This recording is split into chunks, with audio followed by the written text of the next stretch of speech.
Hey guys, I'm here with Alex Belcher, who is the composer for 21 Bridges. Very interesting your job, because a lot of people don't understand how to even become a composer. Like, that's kind of an unconventional way into Hollywood. Can you give us some understanding and insight of how you got this this title? Yeah, hopefully I'm not in the film. So for me it really started, I knew that as a musician I wanted to do something in music, and I stumbled upon film scoring in a kind of a backwards way, and what was great about it is that it allowed me to be a storyteller as well as a musician. And that's really something you don't get to do if you're an artist or if you're a performer as much as when you're a film composer. So you get to take a back seat to the story, whatever that is in the film. And if you're doing it right, hopefully you're helping tell that story. And I think that's the big difference between this form of music writing and maybe other forms, is that you're always subject to whatever the film is asking you to do. So it's a lot of fun, and I still to this day don't know exactly how I got here. I started writing music when I was a kid, and then fast forward to here. So yeah.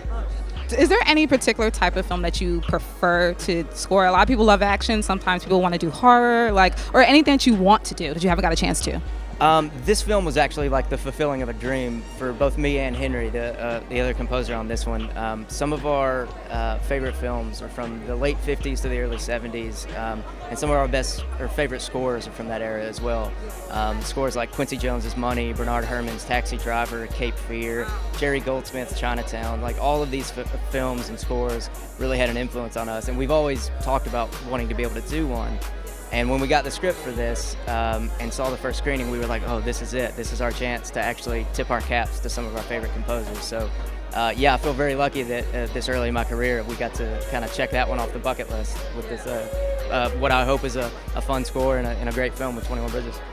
And are you hoping that audiences really pay attention to the music and the vibe behind every scene that you've kind of scored? I hope so. I was at the dub stage just every chance I got, just telling them to turn the music up, and then. I hope, but at the same time, you never want to overpower the scene, because again, you're always subject to the film. People come not to listen to a score, they come to watch a movie, and if we're doing our jobs right, then they may not even notice us, and that's always a tight rope to walk. That's really cool and very interesting. Thank you so much.